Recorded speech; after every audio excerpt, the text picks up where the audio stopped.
Hello, everybody. Welcome to episode 10 of the Old Man Magic podcast, where your hosts Alex and Steve discuss current and not so current matters in the world of Magic the Gathering. How you doing, Alex? Good. How are you? Doing all right. Running out of perfect fit sleeves for all of my cards. I'm addicted to them. I'm Oh, putting everything into perfect fit sleeves, and the store's out of them. I never got perfect fit sleeves. When I first I can't remember what sleeves I bought. What are they? They were cheap. Let me pull them out. Ultra Pro card sleeves, Okay. 100 per pack. And then I ended up buying more cards than I thought I was going to buy. Because my original plan when we started talking about Magic again was just to buy like one card a month. Ooh, And that one card. didn't work out. I was just gonna buy like Oh, man, that's one. I was gonna buy like one fancy card a month. I wasn't even gonna play. I was just gonna be like, oh, I'm just gonna start collecting yeah. things that I always wanted when I was younger. I Big never old got. wall plaque.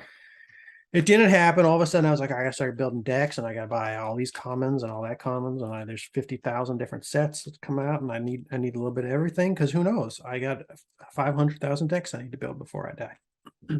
So, long story short, I quickly ran out of the sleeves that I bought some more, bought the same exact kind. And then they came significantly longer than the first batch that I had built. Wow. And it Wow. really annoyed me when I was putting them in my boxes because or even just like shuffling them, holding them in my hands because the sleeves are different lengths, man. hmm That's a striking inconsistency. I know. They got me worked up. I have heard people say stuff about like there being a little bit of variation in sleeve sizes, but there's also a little bit of variation in like card sizes too, probably. So, but to see them like you said when you compared side by side out of two fresh packs and they're longer than the other ones is I couldn't hold them in my hand. It was driving me crazy. I was like, this one's longer than the other. And then they're like marked. Like you could even if I was yeah. gonna play somebody, like you wouldn't care if I was playing you, but if I went somewhere and played somebody, they might be like, hey, why are 17 of your cards in your Yeah, deck yeah. and sleeves that are clearly longer than the others, Immature-ish and and then we're gonna get in a fist fight in the parking lot. that's how it always ends. But I haven't tried the perfect fit yet. Do you use them to like double sleeve? Is That's that my what people use plan. them for? That's what I That's thought my of. plan. I have one pack of actual sleeves, but I haven't put anything in them yet. But that's the plan because then that way everything's in sleeves and I can move them back and forth in and out of decks without having to like re-sleeve Handle them. back the card. I Yeah. can just take the perfect fitted card and put it into a bigger sleeve. Mm-hmm. Then too, I don't know. I think I just like it more, be more convenient, but it involves buying more sleeves. Yeah. And how much are they? Are they like $1 a piece? There, it's $5 for a pack of 100 at the store I go to. Okay. Okie dokie. Well, what was I gonna say? Oh, I was trying to think of a video of this. I didn't actually watch the video, and this reminded me that I have to watch the video of it. But I think it was a Reddit post I read when they were talking about the perfect fit sleeves. The Tularian Community College guy. I think this is probably an old video he made, but at some point back in the day, he did like a review of the perfect fit sleeves, and he like sleeved them up and like tossed the card in water or some kind of liquid. So I've Uh-huh. heard, and then like pulled it out, unsleeved it, and it was totally dry. Oh, Whatever it was that he was using, I don't know what the brand was, or so yeah, some of them are good. it Which was a little bit. if you're playing it with expensive cards, like I follow a lot of old schoolers on Twitter, and they're always having like these weekend meetups where they're like meeting up at a bar somewhere, Yeah, I'm worried about drinking. slinging their moxes around, and they all got like open beers on the table. Yeah, You yeah, spill a beer yeah. on your $60,000 deck. I have Even if you been. didn't pay, even if you bought the cards like 25 years ago, and you paid $100 for the deck, if it's now worth $60,000 and you spill a beer on it, like, Yeah, unless you're already a 50 millionaire, I have occasionally spilled a beer before. it happens. Um, Imagine spilling a beer on somebody else's cards. yeah, Then it's again, horrible. fist fight in the parking lot. Yeah, yeah. And it was maybe a little like when we were younger, we weren't drinking beer when we were playing. There's Sody still pop pops. around, but at least we weren't like drunk trying to like pick up our beverages. Sody pops and crazy breads everywhere. Sody pops. We played on the pool table a lot, which I think kept our beverages away from them. You know what I mean? No Like, 'cause sody pops we're on setting, the pool table. yeah, no pops on the pool table. So I think none of us ever got our cards like spilled on. It's pretty Yeah. lucky, Yeah, I really. never ruined any, I don't think. Okay. Let's talk about some follow. So I got a follow-up to episode 9. In episode 9, you introduced me to a card. This card was Portcullis. Ah, Let me share my screen. I'm going to do this. Ta-da.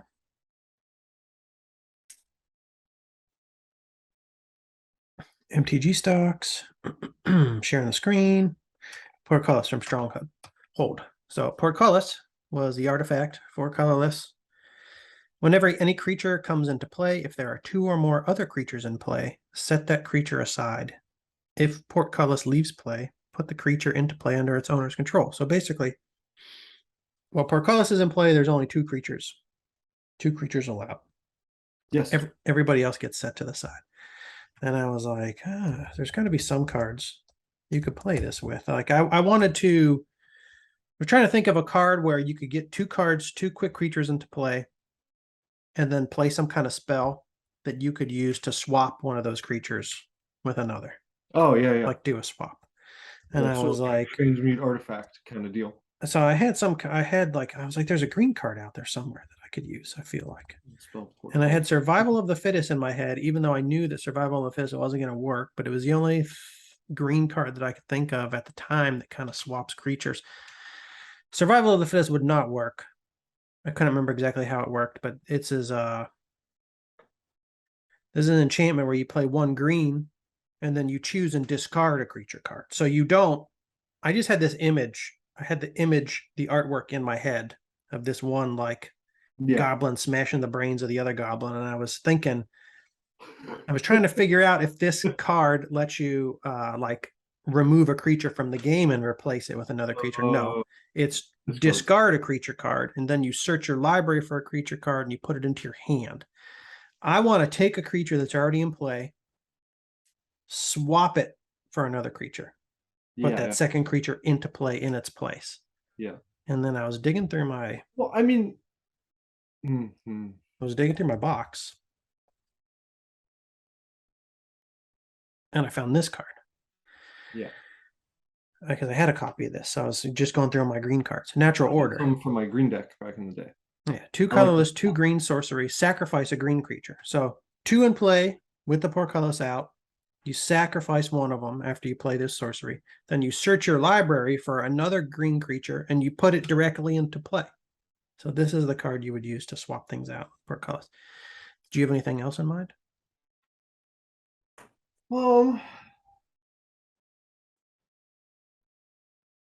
You get a Natural Order from Visions for around $15 right now too. I think I have 4 of them. This guy goes up and down and up and down. And this isn't even the Visions one. Like, isn't even. I don't think the most expensive one. It's like there's a promo, a Judge promo.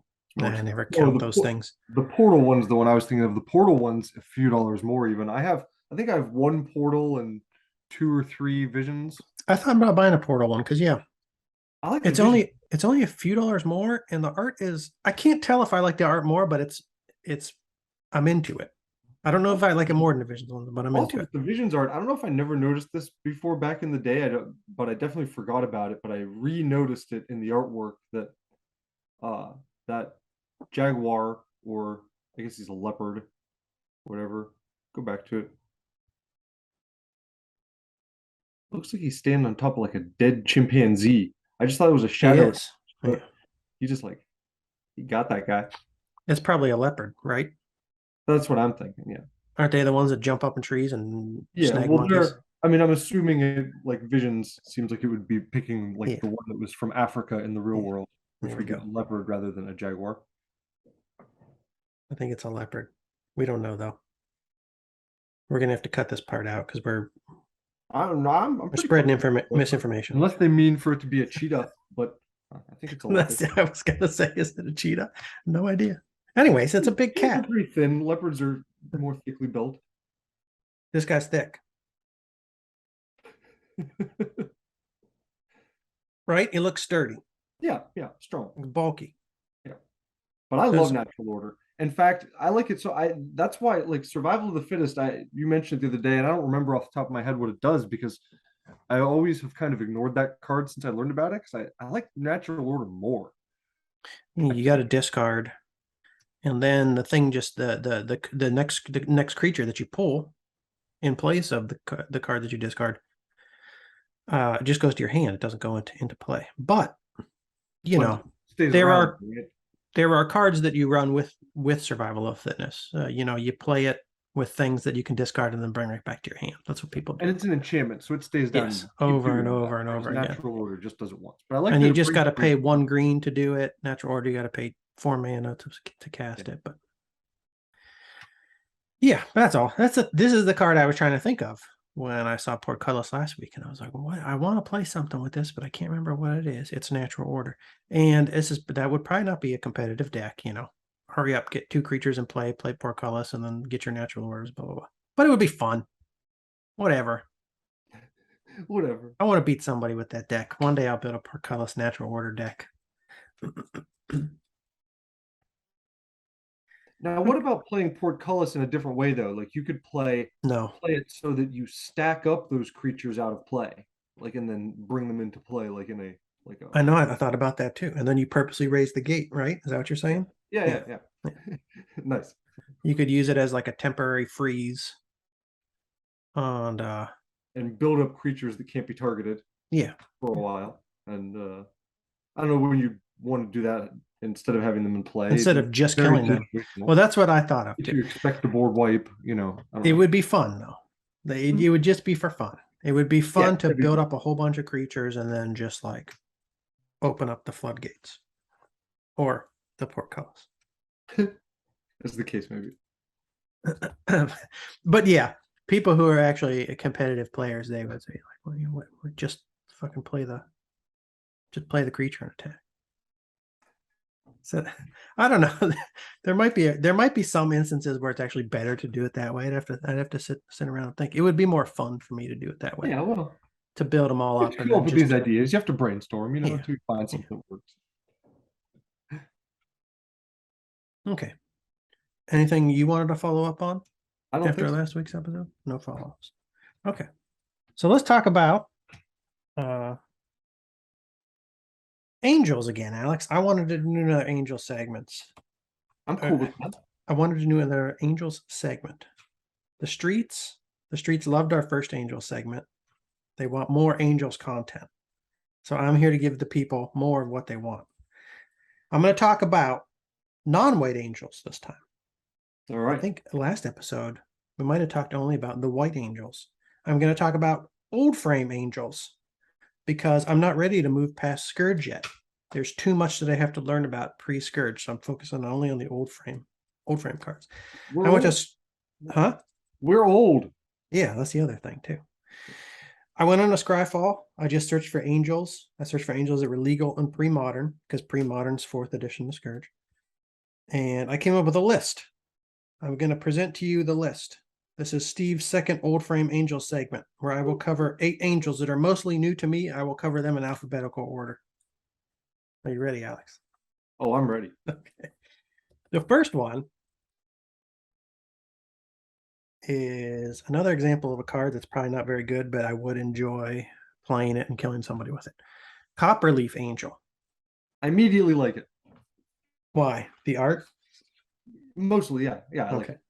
I mean, like it's the pretty abilities, cool. too. I like it. It's probably like you said, just what you said, but it has cool art and it looks kind of fun. Have you seen this one before? Have we talked about this No. one before? This is Okay. the first time I've seen this is when you put it in the notes. This is a rare. It was printed in Prophecy. Prophecy is this set that we briefly talked about last week, and we were both like, "Hey, it seems like it's garbage." At some point, we have to go over this set. It just has bad reputation too. Yeah, we have to Low go over value. this set and see if we can find cards in Prophecy that we would actually like to play with. Yeah. But it is an artifact creature angel. You cast it for 5 colorless mana, and it is 2/2 flying. That's 2/2. 2 power, 2 toughness. You tap Copperleaf Angel and sacrifice X lands, and then you put X +1/+1 counters on Copperleaf Angel. So, you can play this with Armageddon. The downsides are, its casting cost is pretty high, and it's super weak on its own. Yes. 5 casting cost, 2/2. 5th turn of the game, you're going to be getting a 2/2 creature out. Whoop-de-doo. Probably there are definitely many other better things you could be doing at that point. There's also too many ways to kill it. Artifact creature. What are we talking about? 2/2. Lightning bolts. Disenchants. Swords to plowshares. What else? Other things that just do 2 damage. 2 prodigal sorcerers. Lots of things. But it's not totally worthless in my mind. It would be fun to Armageddon and then just sack the lands to the Copperleaf Angel. But there are going to be some other angels that I'm going to talk about that pretty much you could do the same thing with. And it's too bad you have to tap and use that ability so that you can't pump it right when you bring it into play. Like to keep it from getting zapped. Yeah, I wasn't even thinking about that because you have to wait then even another turn before you can even pump it up. Yeah. So it's not the greatest, but it does have beautiful art. I really do like the art. Yeah, the art's cool. That's a unique angel. Is it the only artifact angel? It might be. The only one I've seen. And because it's in Prophecy and nobody plays with it, you can get them for under $1 right now. So that's one benefit. If you want to load up on a card that nobody plays with and isn't very good. Copperleaf Angel. If you're I don't know. Yeah. This is you're your playing jam. some sort of I don't know. I'm not even gonna try it. I still kind of want one. If I build an angel deck, I kind of want to put it in. Let's say you're doing like a Sarageddon type strategy. Playing Sarah's Armageddon. You know what I'm talking about. Yeah. Why not throw one Copperleaf Angel in there just to spice things up?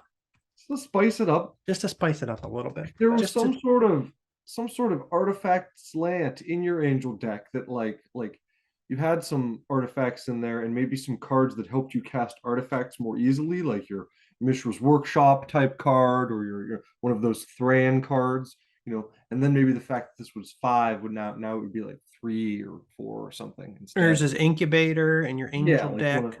This is a name angels. This knocks a colorless off a casting cost. Yeah. So it'd be fun to play. It's spicy. That's kind of spicy.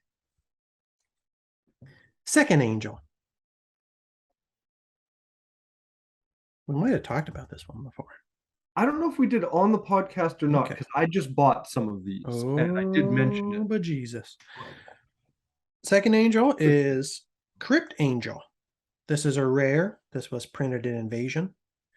It is 4 colorless, 1 black casting cost. Creature, angel.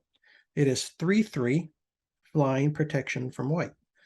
When Crypt Angel comes into play, return target blue or red creature card from your graveyard to your hand.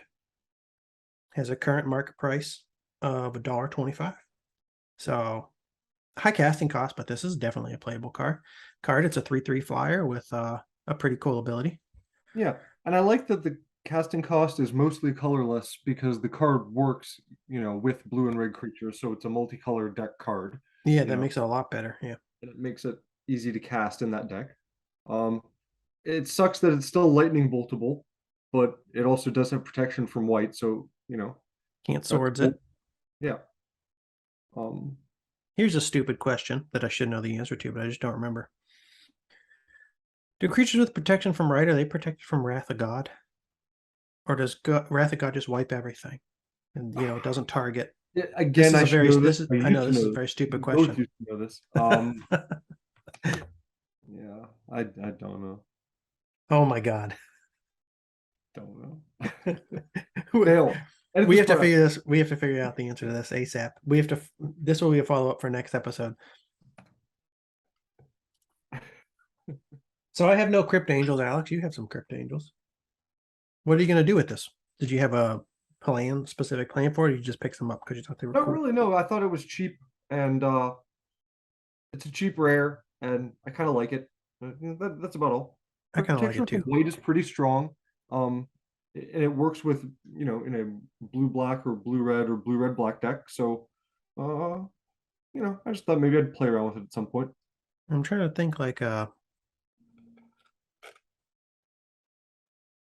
kind of deck would it be best in? What kind of blue or red creatures would you want to keep bringing back? I don't know. I don't have any good ideas for this yet. I got to learn about some blue and red creatures that have like enter the battlefield abilities. Or Oh yeah, you and could there's probably use a it. lot of red creatures that have like deal damage as they enter the battlefield or something like Yeah. that. So that'd be cool. Yeah. I could use it to just meh. I was a Mog fanatic. Whoop-de-doo. You could sack your Mod fanatic, do 1 damage, bring it back. Do 1 more damage. Not that great. Yep. There's got to be some. There's some things. I'll figure this out.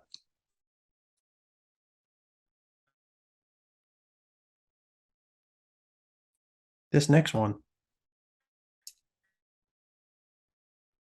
This next one is really cool. But it also has a high casting cost. And I don't know that it's that playable, but I would like to try.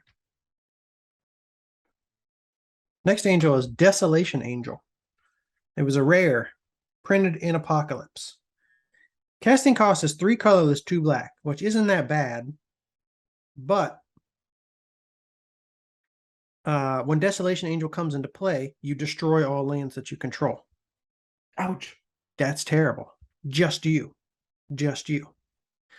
So if you do that, you get a 5/4 flyer for 3 colorless and 2 black.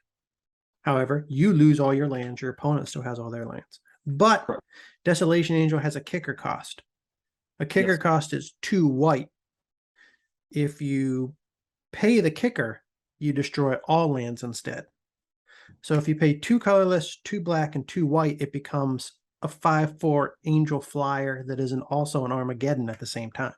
Correct. Yeah. So you Cool. get in the board, and then you're sitting there with a 5/4 flyer, Yeah. which is huge. I don't think I'd ever play this because there's just so much mana all at once on one It spell. is so much mana. It's a cool And concept. I like it. when we were talking about Crypt Angel, you were like, oh, it's great that it's only 1 black because it's really meant to be played in a multicolored deck. I mean, Desolation Angel, you have to at least play in a black-white deck minimum. And Yeah. it costs 2 black and 2 white in order to cast it in a way that doesn't just like totally screw yourself over. So it's kind of tough to get out there on the board, but it would be very satisfying to play this and play the kicker and then just to wipe the board of all land and be in charge with a 5/4 flyer. I would enjoy it. Yeah. Art's pretty cool. Combo with Copperleaf Angel, Alex.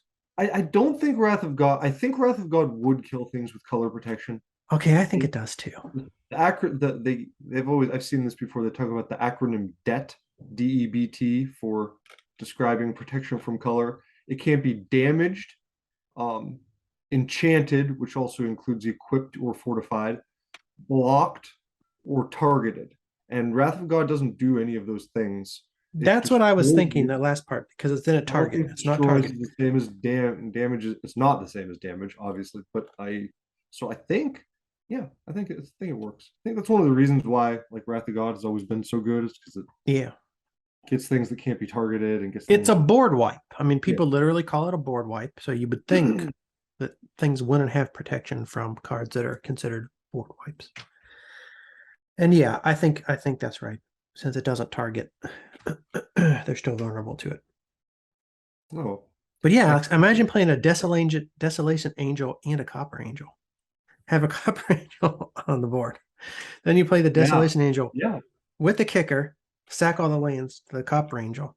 Then you're smashing. Yeah. Now you got to have a lot of mana out for that. A lot of mana. You know, yeah. So I don't know if that's going to work, but in my dreams it will.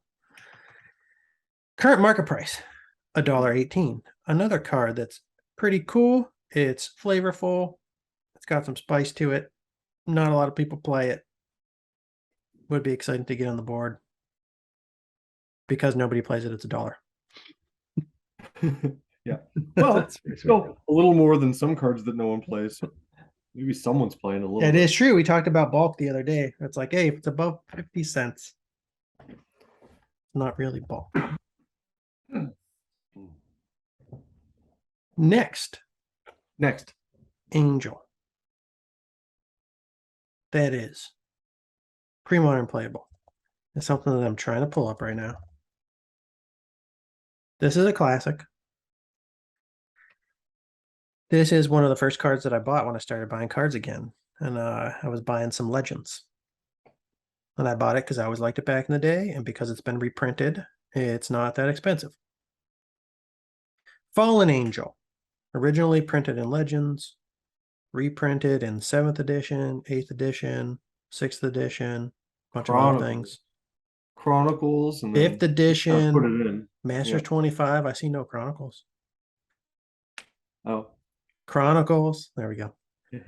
Yeah, this has been reprinted like more than anything. Fallen Angel, 3 colorless. Yeah. What were you gonna say? I said they just went and put it in the main set after Chronicles. They're like, "Oh, just keep this around." Oh, yeah. And no one was using it. I don't think. Really, That's what I was gonna say. People didn't really play it. They just really want people to play it very badly. 3 colorless, 2 black. Summon Angel, 3/3 flying. Sacrifice a creature to give Fallen Angel +2/+1 until end of turn. I picked up some of these because I was like, well, I want to make a sacrifice deck of some type. And then what I ended up doing is buying like a ton of cards that can go into a sacrifice deck. And then you just have like 30 different cards that you need to sacrifice things to. And you don't have that much stuff to sacrifice. So I really need to sit down and think about what exactly I want to put into my sacrifice deck. Right. But maybe Fallen Angel will make it in there. I always like this card. I think we've talked about this card before. I wish the counters were permanent or something. I know. You gotta use it to end the game, pretty much. Yeah. I like that she has flying. Is really weird on this card. That sounds very mundane and not interesting probably to people listening and not looking at this, but the way that the text is set inside the text block of this card, see how it like goes down and like it's kind of set weird. It looks like, anyways, I don't know what they were doing. Somebody was drunk at printers. Yeah. Auto include in a Black Angel deck. If I ever make a solely Black Angel deck, I have to have a Fallen Angel. Yeah. The next Angel, Alex. This is another legend. And this is a card. When people talk about how Legends is a terrible set because there's so many unplayable cards in it, this is the type of card that pops into my head. I don't agree that Legends is an unplayable set. It's just gigantic. Yeah. It has a ton of awesome cards in it, but it has a lot of junk like this. Crap, yeah. And this is just absolute trash. I don't know if anybody's ever played one of these before. But I didn't say what it was already. This is Gabriel Angelfire from Legends. It was a rare from Legends. Imagine pulling this out of your pack. Everybody rush out, get some packs of Dominaria United. Maybe you'd be lucky. Doesn't even count as an angel back then, at least. Yeah, you might be lucky enough to pull one of these as a legend and a Dominaria United pack. For 3 colorless, 2 white, and 2 green, you can cast this summon legend that is now also an angel after updates to the language.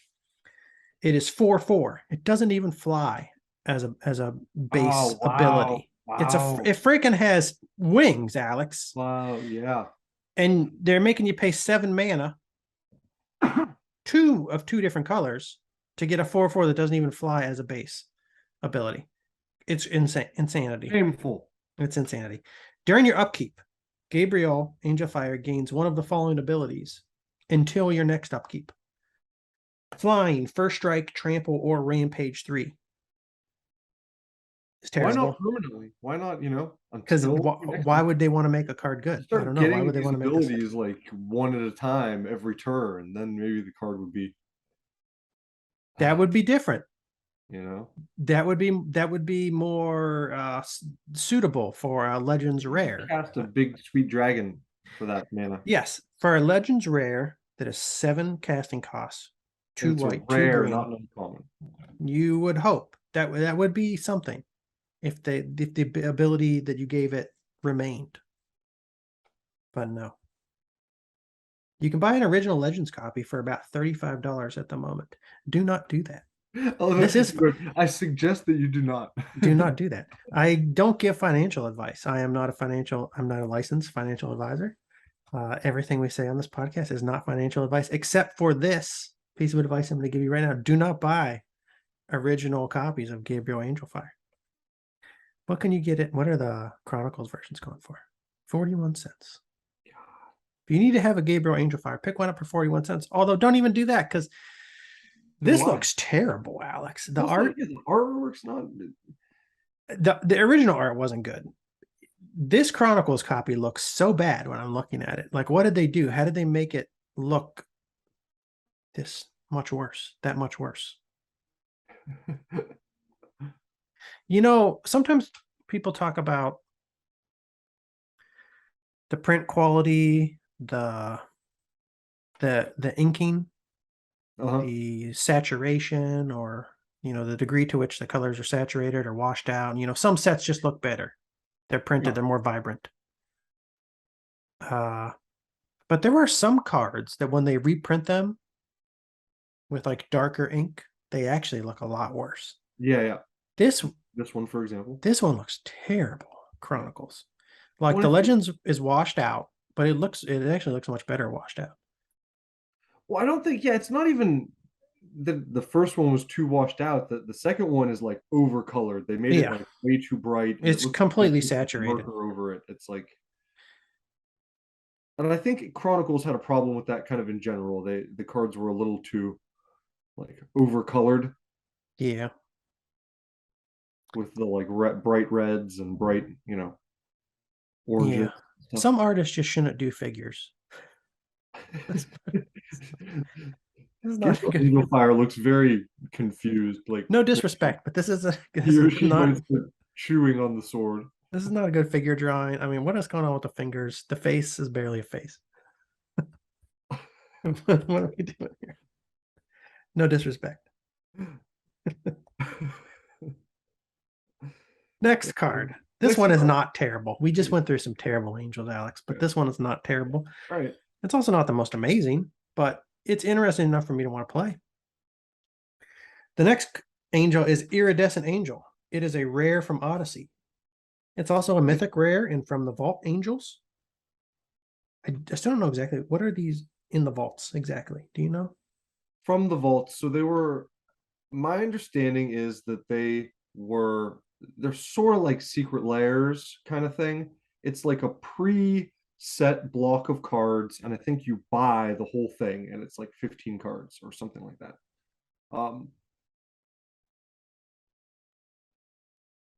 15 cards, you said. I'll double check, but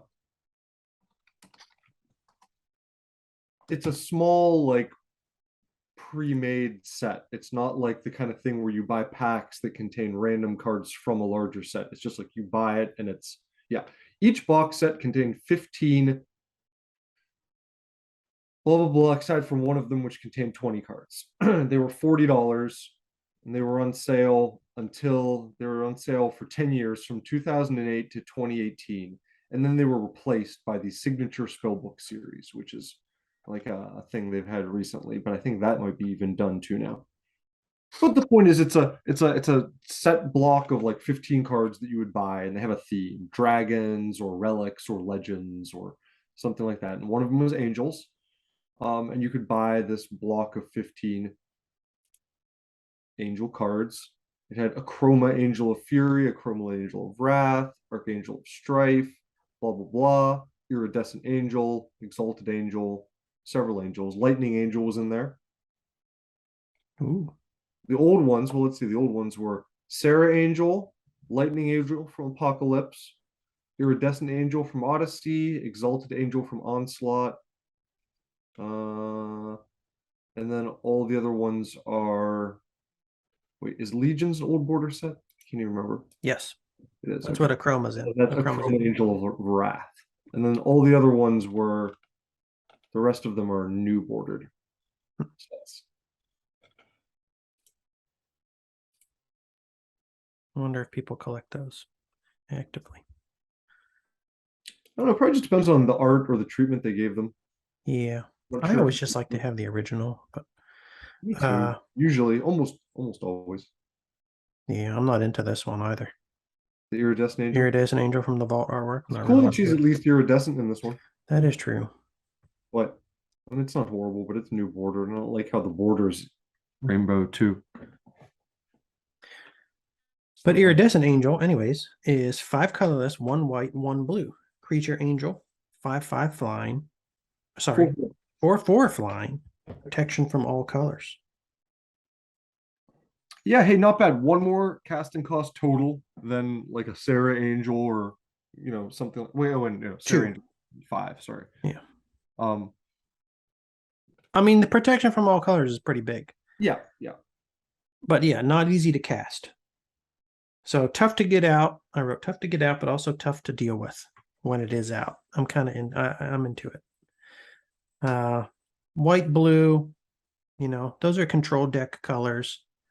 Mm-hmm. That's the kind of deck where you buy yourself time to do plenty of things.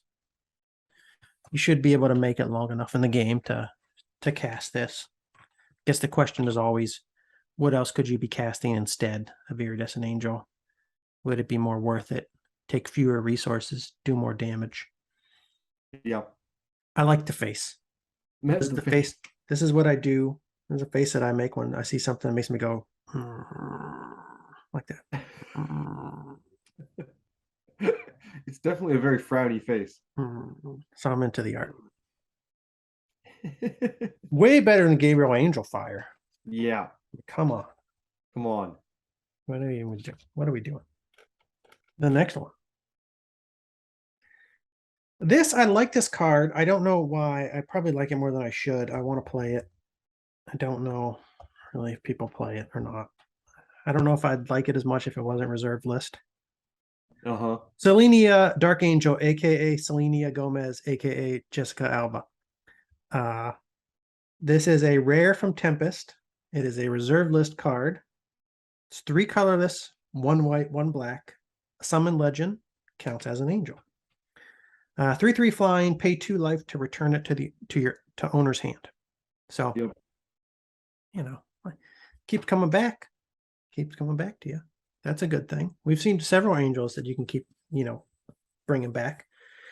What was the one from last angel segment? You know what I'm talking about? It's the white angel. I remember, but I forget what it's called now. Yeah, but you put it you put it back on your you put it back on your the top of your deck instead of in your hand. So this is better. This is better in that way. Avenging angel. Revenging angel. What's it called? We got to remember the things we talk about. This is ridiculous. That's why we recorded. Yes, Avenging Angel. Also a 3/3 flyer. If Avenging Angel is put into your graveyard from play, you may put Avenging Angel on top of owner's library. So this one can come back to you if you want to bring it back. Yeah. Selenia, you can bring back whenever, I think. This is the same conversation we had about it. Yeah, you can just boomerang her to your hand for 2 life. This could be done whenever. Yeah, she doesn't have to go to the graveyard. Yeah. Anytime she's going to get destroyed and you want to put her back in your hand, you can for 2 life. Anytime. What about if she's in the graveyard already? Can you pay 2 life, bring her back? It doesn't no, I don't specify. think so, because I think that as an ability with an activation like that, she has to be in play in order for you to use it. That sounds right. So you get a boomeranger. Yeah, Boomerang Wrath of God. Just wish she was 4/4. I know it would be much better. Can't be 2. I like the art. I even like how the casting cost on this card looks. Having white and black next to each other with the 3, like it just like looks like a cool casting cost. Does that even make sense? First angel segment, we talked about white angels. So this angel segment, mostly black angels, right? There's black and white angels that want to be put into a righteous angel, fallen angel deck. There's a little crossover. You need Selenia. This is why I want to play Selenia Dark Angel, because I want to make a black white angel deck. And how do you not put the black white summon legend angel into your black white angel deck? Yeah. She's got to be there, right? Yeah. Unfortunately. But pay 2 life. I'm also so this Black White Angel deck that I'm never going to build, but I'm thinking about building. It's also going to have mirror universes in it. Oh So God. you pay 2 life, whittle down your Yeah. own Yeah. Just life, and then you mirror in five universe out. minutes, we summon her to pay 2 life. Exactly. Mirror universe. Exactly. You do it every turn. Just keep bringing her back. There, there's got to be there will be other things I can put in this deck that I can give up my own life points for, and then mirror universe. Is she Do north people of ever run $10 mirror universe with just because? necropotents? Why Huh? did I never see mirror universe and necropotents? Doesn't seem like something that should have gone together. I don't know. Anyways, what were you gonna Why, say? I forgot. Why is she north of $10? Is it just because she's reserve list? Yes, Who plays this? People don't have this to play, right? Do they? Am I? people play it in their Black White Angel mirror universe decks. Shut up. Watch after this episode goes out. Watch the price go crazy. The Oh price yeah. of Selenia and Mirror Universe. They're just 7 gonna people will buy one. go up in tandem. But yes, I believe it's just Mirror Universe. I mean, sorry. I believe it's just because she's on the reserve list. Current market price for Selenia Dark Angel, by the way, is $14.87. Oh, hey. Okay, here's a suggestion in the comments.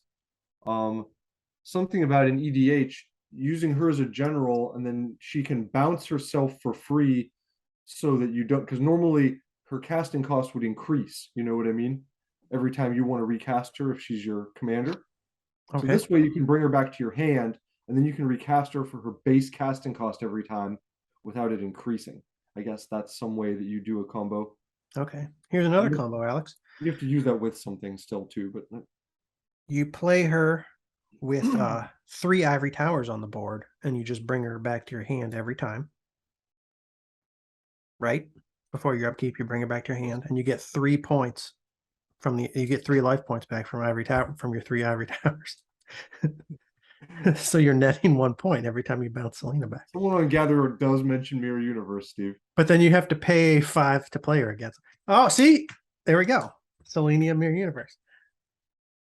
This is going to be Using other modern cards though with it too. So I mean, people mention she's outclassed by Angel of Despair, but that's a new card too, so I don't care. We don't talk about Angel of Despair around talk here. about that sort of thing. No new frame. But yeah, if Selenia was not on the reserve list, I would expect her to be around $3, $2, $3. Same with Avenging Angel. When we talked about this, you were like, why is this card? You were like, I wish this card wasn't so expensive. $11 for Avenging Angel. It's just because this is another reserve list Tempest Angel. Again, I said this when we talked about Avenging Angel. Why is this reserve list? I'll say the same thing about Selenia. I don't understand why Selenia Dark Angel is reserve list. I don't always understand the purpose of the reserve list. No. Well, I don't think at the very beginning, I don't think they did either. Necessarily, like that, some of these cards I think they put on there for flavor reasons, or you know what I mean? Yeah, Like, so at the very beginning, connected to a set, like storyline wise, she might be like storyline. That's what I was thinking. It was like they had several different reasons why they may put something on the reserve list. At the very beginning, it was like, oh, we reprinted some cards that made people very mad because those cards used to be expensive and now they've lost their value. So the cards that have not yet lost their value, we're going to put those on the reserve list so the collectors won't be upset. They'll maintain their value. Also, cards that are too powerful that we don't want to reprint again. We've learned they warp the games in ways that we would prefer not to occur. The power cards from ABU, stuff like that. Mm-hmm. That went on the reserve list.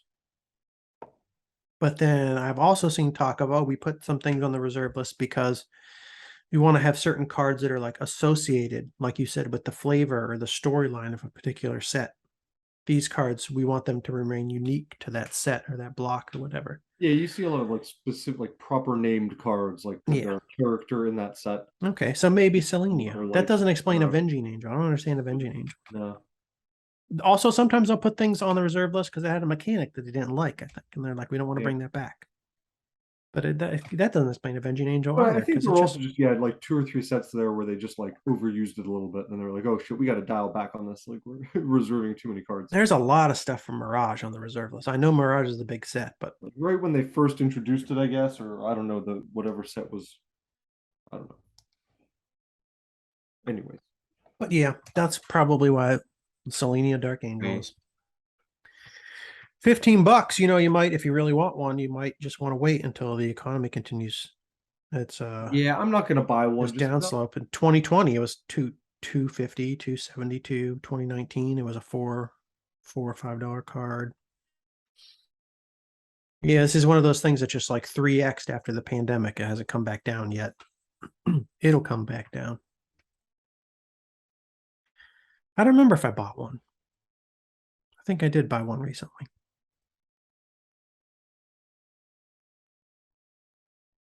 Anyways, that's Selenia. How much is a Mirror Universe right now? I'm gonna look that up, Alex. oh boy. Are they $600, $700? I always wanted a Mirror Universe, and I never bought one. Current market price on MTG stocks is $437.50. These old cards on MTG stocks, sometimes the prices really don't accurately reflect what I see on TCG Player.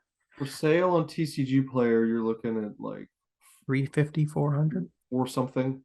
or something. Okay.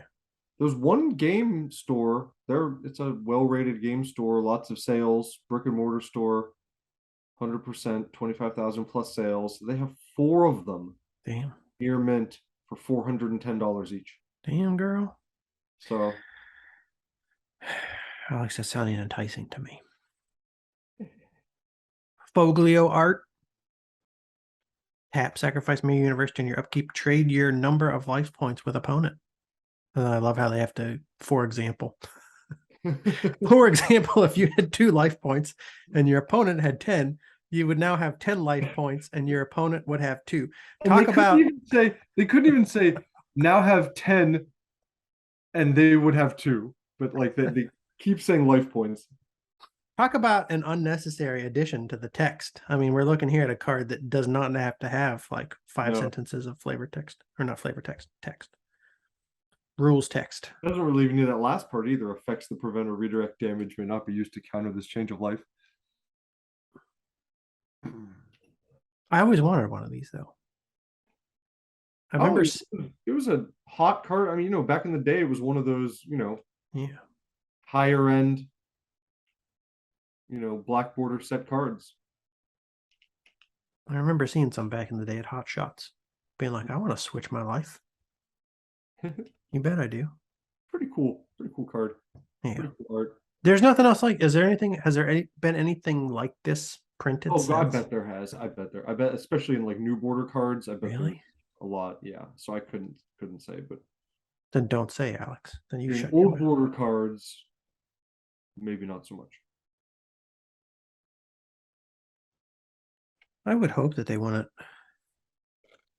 I would hope that they would keep that effect unique to Mirror Universe. I'm going to type Mirror Universe and Gatherer right now and see what the comments tell me. See if anybody tells me there's been something similar printed. The problem is with Gatherer, all the comments stop at like 2012 or something, right? Soul Conduit. There you go. There we go. Soul Conduit says hello. 6 casting cost artifact. Oh, then you have to pay 6 and tap it to target players' exchange life totals. Yeah. So you have to pay 6 twice. Not as good. Not as good, but still. No. Probably, I'd say roughly $450 cheaper. Let me look up the price of Soul Conduit. Sometimes at 6 mana, it can be worth saving $450, Yeah.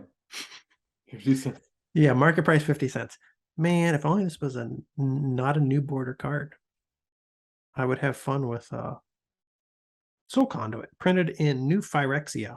Don't know anything about that set. New border set. Well, Alex, that's the end of my Angels segment. Bravo. And I think I'm done learning about new pre-modern angels. I think that's pretty much all the pre-modern angels. I guess I'll give it. I'll actually finish by giving a shout out to Lightning Angel.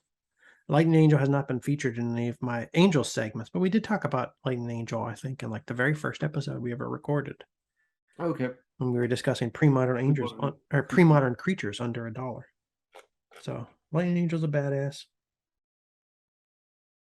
Yeah, Featured in the inaugural episode. One.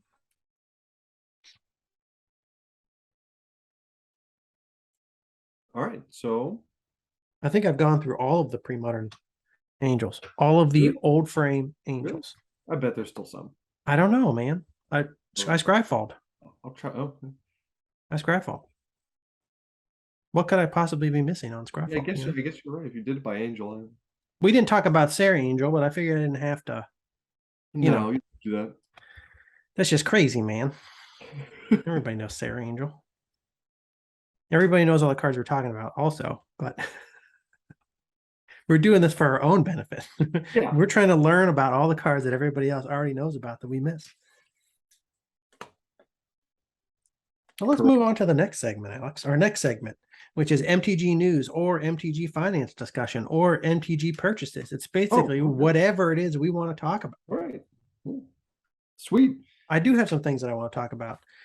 And actually, let me get up for a second. I'm going to step away from the microphone. I forgot I was going to talk about this, so I'm going to go grab some things for a second. I'll be right back.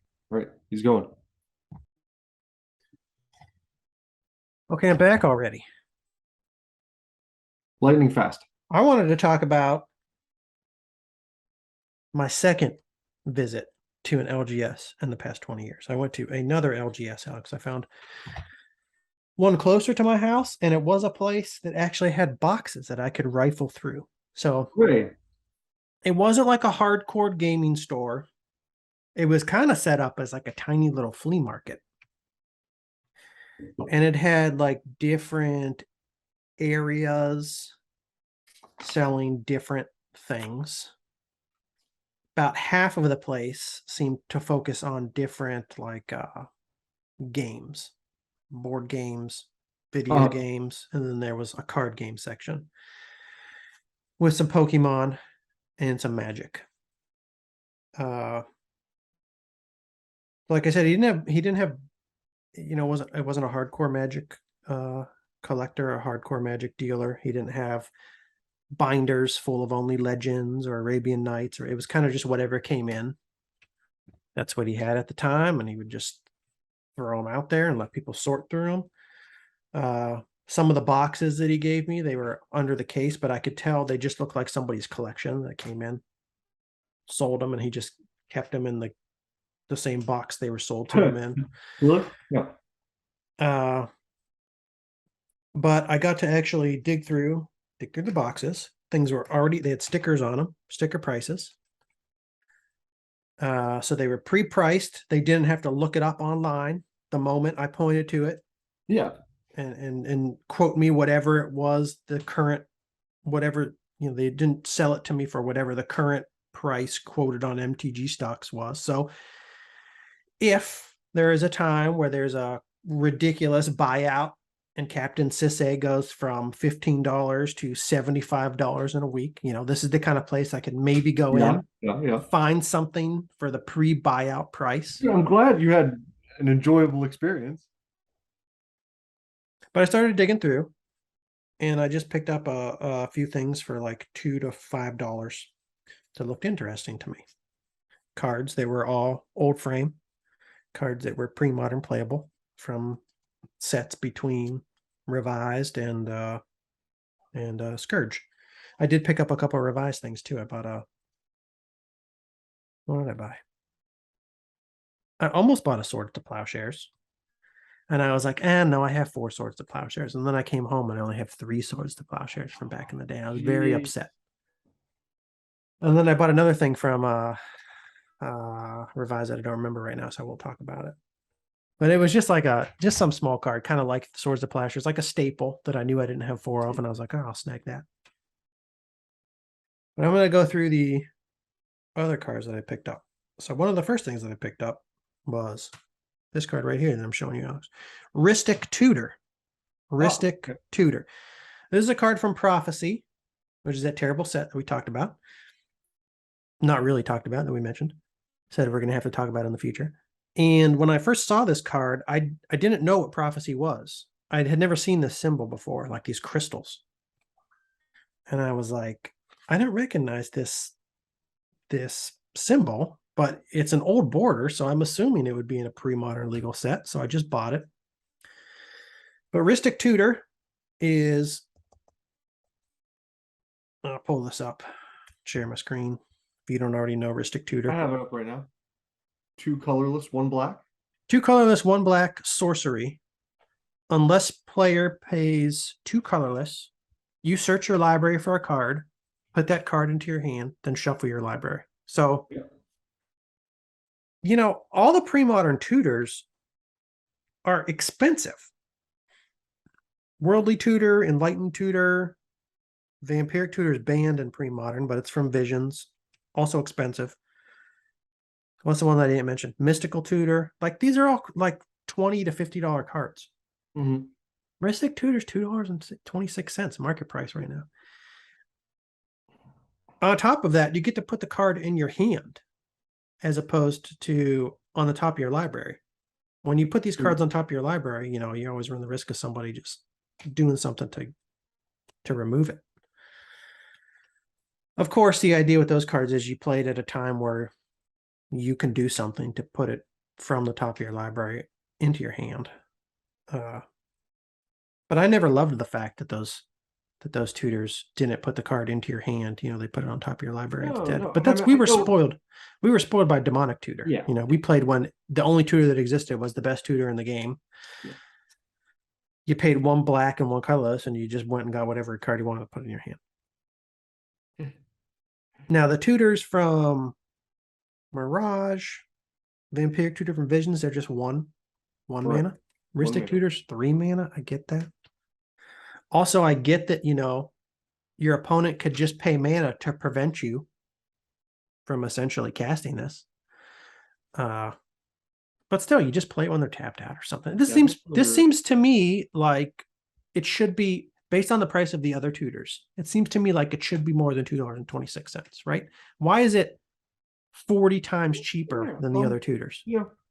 Maybe I guess it's just like with the other ones, you have enough that you don't need any more than at that point, or there's enough you can satisfy the necessary. But it seems like people are hungry for tutors all the time, so I don't know. Also, it's only been printed in Prophecy as well. Yeah, the fact that the Vampiric Tutor is banned in pre-modern. Mm-hmm. So, like, Black doesn't even have a tutor in that format, except Ristic Tutor, which nobody seems to play. But I liked it. You know, $2. I'll buy one of these for $2. We'll mess around with it. $2, Alex. Put that in a black deck. I'm gonna make a mono black deck, and there will be a Ristic Tutor in it. Do you have anything to add? I interrupted you a lot. No. I think I said everything. I was just looking it up right now to see comments on it. What do people say? I don't know. I haven't read them yet. I mean, I'm not making the argument this should be like $50 card or anything, but I just look at, like I said, the prices of all the other tutors from the sets in this time period. Yeah. And I don't think they're 20 times better than Ristic Tutor. People mentioned Diabolic Tutor as like a replacement for it. Is that old border? I don't think so. Yeah. No, it's not. Oh no, well, yeah, it is. Yeah, it was. Is it really? Odyssey 8th and 9th edition. Oh, there you go. I was just over here saying there's no black legal tutor. There's no legal black tutor in pre-modern. Not true. Diabolic Tutor. 1 extra mana. Also comes into your hand. Stop it. Your opponent can't stop it. And you shuffle your library afterwards, which you may want to do sometimes. Oh, the other one didn't have a library shuffle? Impossible. They always do. It did. Of course it did. I don't know why I would even bring that up, because of course when you search through your whole freaking library, you would have to shuffle it. Yeah. Yeah, it's just the one more casting cost, but they can't stop it. They can't stop it. Which, I mean, I don't know, you can make the argument that situationally, the other one's better. Yeah. You said as long as you use it at the right time. This one also $2. Diabolic. It's just the mana, I guess. Maybe, if you're a competitive player, 2 extra, 3 extra mana really does make a difference. Yeah. I mean, also, I guess maybe availability is some of it too. Like, if you want to get like a vampiric, we just talked about vampiric, but you can still, these things are play. I just focus on Premodern all the time, but they're still there. Other formats where people play vampiric. A lot of people buy vampiric. That's why it's like $60 right now. I don't know what they're playing it in. Legacy, vintage. I don't know. probably everything else. Everything else, other than modern, Pioneer. Next card I found. 1, 2, 3, 4. I bought 6 cards. Okay, the card I was trying to find was Bottomless Pit. Bottomless pit. Bottomless Pit. And I'm gonna share my screen again. I like this one. Looking through deck lists, I've seen the deck type pit rack mentioned before. And then when I saw this card, I was like, this must be part of the pit rack deck. I know what rack is. Oh yeah. And Bottomless Pit is one colorless, 2 black enchantment. During each player's upkeep, that player discards a card at random. Well, this is going on my list. What'd you say? This is going on my list. Yeah, it's pretty sweet. I bought this one for $250. I have actually seen this recently. I can't remember where I saw it, if it was in a stack of cards for sale at a store or if it was in someone's like online listing. And I saw it and I thought, artwork looks cool and it seems kind of good, but for some reason I just was like, no, not right now. But I do want to remember that and come back to it. I like how the card looks and current market price is a little bit under $2 right now. It's at a couple spikes, keeps coming back down. Fair. It's only in Stronghold, no reprint. It's an uncommon. Yeah, reserve list, no. Yep. Stronghold, but hasn't been reprinted yet. This will be, of course, a card that if it ever does go to the moon, they'll just reprint it. But hey, get them now for $1.50, $2. I bought mine for $2.50. I got ripped off, but I'm still into it. Good for a black discard deck. You just put it in a deck where you pair it with cards that you don't mind discarding for one reason or another. You know what I'm saying? Things you can bring back. Yeah. There's a card that I keep wanting to talk about. We need to discuss goblins, Alex. It's becoming an emergency because there's a goblin that I've wanted to talk about like 10 different times. But I'm like, no way I don't want to introduce it just as a potential combo with some other card. I want to talk about it to Alex as part of a goblin segment. But I'm thinking of a goblin. It would be nice to pair with Bottomless Pit. So I got to get on that goblin segment. Next card. Another card that I see in a lot. The goblins admit we're not. The goblins are. What about the goblins? Mystery for now, still. Yeah, no, I'm not ready for the goblins. I'm not going to talk about this goblin until I get to properly introduce it as part of a larger goblin segment. Okay, all right. Well, we will wait on tenterhooks. People who know goblins, people who know Bottomless Pit, probably already know what goblin I'm thinking of. It's a big goblin, Alex. I wanted to talk about it earlier in as part of the survival of the fittest discussion too, but I didn't. It just keeps popping in my head. Okay. Cabal Therapy. This is another card that I bought at this LGS when I was digging through the box. Cabal Therapy was printed in Judgment. It's 1 black. Sorcery. Name a non-land card. Target player reveals his or her hand and discards from it all cards with that name. Flashback. Sacrifice a creature.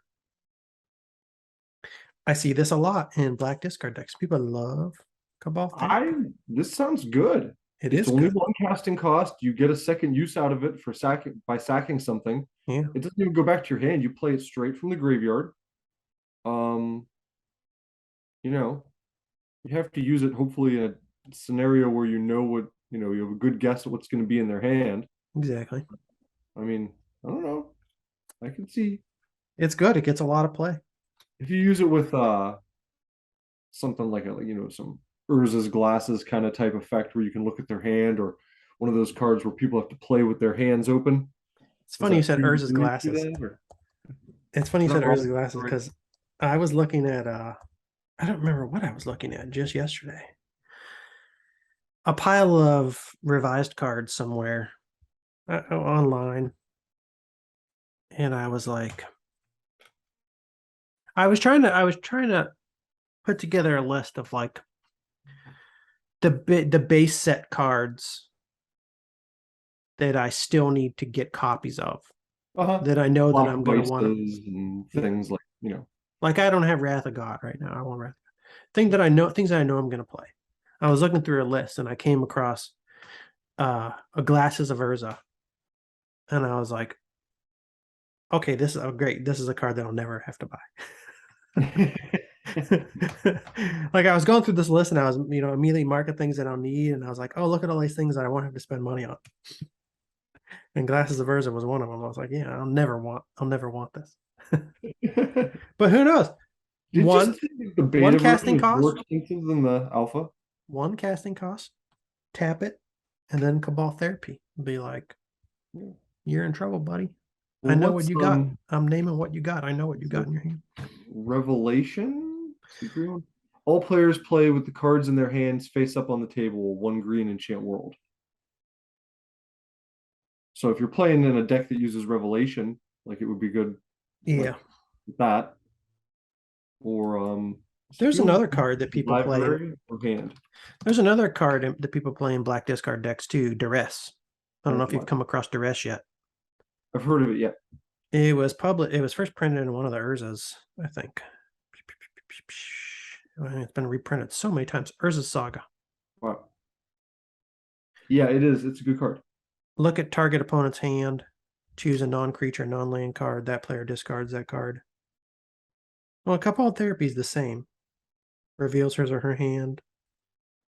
Anyways, you could play either one of these after the other, and you already know. My point is, if you play something like a Duress before you play Once you the use Cabal Therapy, you already know what's in their hand, except for whatever. Once you see their hand, that's a good point. Yeah, exactly. Yeah. Anyways, Cabal Therapy is pretty sweet, cool. And you can play it twice. It's got that flashback. Another card I picked up.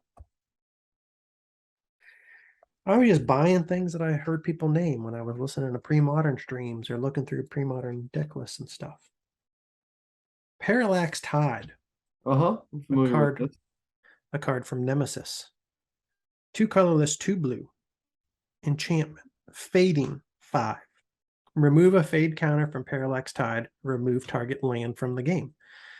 When Parallax Tide leaves play, each player returns to play all cards he or she owns removed from the game with Parallax Tide. I don't really know what I want to do with this. I'm not even sure what people do with it right now. It obviously can F some things up. Yeah. Remove a fade counter from Parallax Tide. It doesn't even say you have to do that like once per upkeep or once per turn or anything. You can just play this and then immediately remove 4 fading counters to remove 4 lands from the game, and then just let it sit with that 1. You know what I'm saying? Oh wait, is that how fading works? I think a fading it loses. Does it have to just be one per turn? I think it does. Doesn't it lose a fading counter every turn? It probably does. Yeah. So, anyways, you could hold your opponent at like a constant. Let's say even if they keep drawing a new land every turn, you could hold them at a constant number of lands for what, 4 to 5 turns. Prevent them from building up their mana base. But it happens to you too, doesn't it? Wait, hold on 1 second. Let me read this. No, it doesn't. It just says remove target land from the game. You can target their land.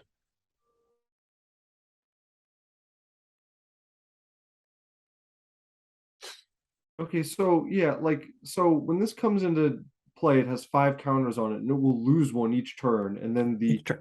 Does that happen at the upkeep? Yes. And Okay. then on the turn after the countdown reaches 0, then the permanent will be destroyed.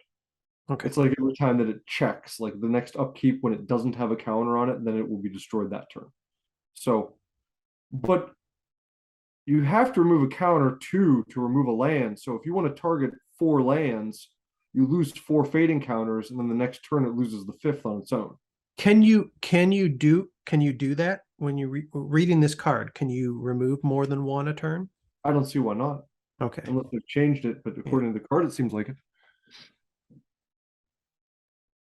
So you can set your opponent back for however many turns mana wise you choose, and you can do it at whatever rate you choose, potentially removing just Yes. one fade counter or more than one fade counter if you choose. Yeah, but the more you use it, for every land you use, it lasts 1 less turn. The sooner it goes away. Yeah. Yeah.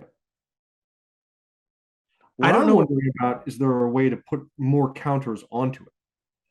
And I think in modern cards there might be, at least. There are now Okay. cards that can just like add a counter to a card that has a counter or some kind of thing like that. Because that's what I'd want to do, is keep increasing. Now, out of that set, maybe a Nemesis or Nemesis like that, is that from Masks block? There might be cards that like increase the number of fading counters on something, maybe, because that would be cool. Yeah, I don't know yet what people do with it. They're doing something with it. It's going up in price. I've It's heard of it being like in decks. obviously interesting. It's obviously unique. And I picked one up because I saw it for $2. So I was like, what the hell? And man, did I get a deal. Look at that. Current market price $4.83. This is why I want to go to an LGS where I can just dig through a box with prices on them. And also, I'm glad I just turned this around real quick because I wanted to point this out to you. You know, I said this guy, it looks like he just buys sets and he leaves them in whatever boxes they were in when he bought them from. And then I just go and rifle through them. You know, he doesn't like, he obviously goes through them to price them, but he doesn't sort them by set or anything or spend a lot of time going through the stuff, right? He leaves them in the sleeves. Like for instance, some of the cards are on sleeves, some of them are in sleeves. The sleeves are in, they're all different. Just whatever people sold, however people sold them to him. Look at the sleeve that this card is in, Alex. This is way too horny. Nobody should be this horny. And this person should be banned from Magic. Look at this. Look at the deck sleeves. This person who used to own this Parallax Tide had this card in. You can't see it. Look at this. Your screen is still really small because I'm seeing your desktop. It's a mostly naked lady. Look at this, Alex. It's a mostly naked This lady. is his deck sleeve, Alex. Look. It's a buxom blonde in like a thong. And she's Don't do that, people. pulling up her shirt. And look, what is going on here? You might be playing against an 11-year-old. Yeah, exactly. This is what this person played Magic with. What are we doing? Tone it down. Jeez, people, come on. Anyways, it's an interesting card. Obviously, powerful card, seems pretty unique. I'm sure I can do something pretty badass with it. I just have to figure it out. People have definitely come up with a few combos for it. I'm not sure exactly how they work yet because I don't know all the cards, but yeah. Are you looking at Gather or something? Yeah, for starters, people are talking about using it on yourself to protect your lands from a board wipe. Oh. And then they come back and play. That's true. So if you're playing like a Geddon deck or something, you can just slip some Parallax Tides in there, take them from your sideboard, put them in there, just play it. Be like, okay, fine, Geddon me. I don't care. This is what we're doing. Okay, so High Tide, one of the, I think, only cards from Fallen Empires people know or use. That's from Fallen Empires? High Tide? Yeah. Wow. I think it said that.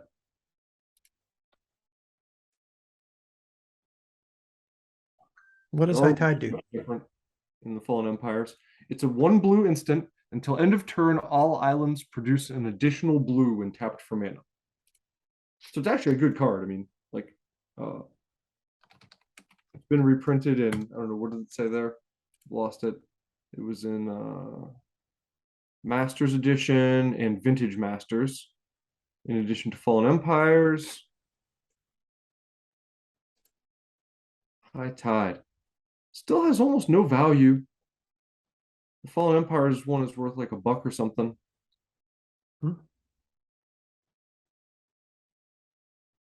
So I'm not sure why people wouldn't use that. It's like a blue.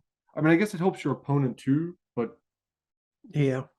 if you're not playing against a blue deck, I guess maybe I don't know. Plus, people maybe aren't using as many quote unquote islands anymore. They're using things that don't count as islands. But still, it's pretty mana efficient. It's like a blue dark ritual. Yeah. Um, but anyways, what someone was saying, I think, was how to go. What Cast High Tide, for instance, then Parallax Tide. Remove your islands, get them back, and tap all of them again for 10 blue mana.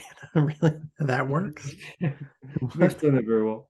So it doesn't sound like you need the Parallax Tide. Well, you need the Parallax Tide to remove them and then bring them back. But why do you have to do that when you can just high tide your lands? You high tide your lands, and then everything is double. Let's say you have 5 lands, right? Yeah. You high tide them.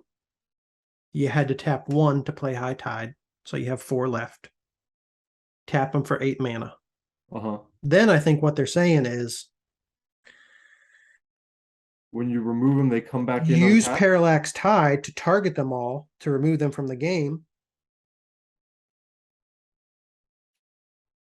Remove Parallax Tide from play, then they come back, and then tap them for 10 more. They come back in untapped. I don't know if that's true, but from what I'm reading, Yeah. it sounds like that's what this person is suggesting you do. Yeah, I wonder if things come back in from fading untapped. Also, I'm trying to think, how would that even work? Because, well, yeah, I was going to say fading counters they removed from the card each upkeep, but no, as we discussed, you could probably voluntarily remove however many fading counters you want every turn from Parallax Tide. So you could just remove all 5 right then. Yeah. Remove Parallax Tide from the game and then get your islands back. Is this how this Yeah, works? It does seem weird they would come back into play untapped though on the same turn that you tap them. Well, it doesn't say anything about them untapping, and the descript when I'm reading about the fading rulings, like I don't see anything in here that just the bleh, explains if they come back in untapped or not, or if they were back in how they were. My default assumption was that is that if you're still on the same turn, that when they come back into play, they would return however they were when they were initially removed from play. Yeah. So it doesn't seem to me like what I'm reading here and That'd be a gather lot to according keep to this track of, though. person. You'd have to keep track of the tapped status of every card that leaves play Yeah. somehow. We need to read more about this. Yeah.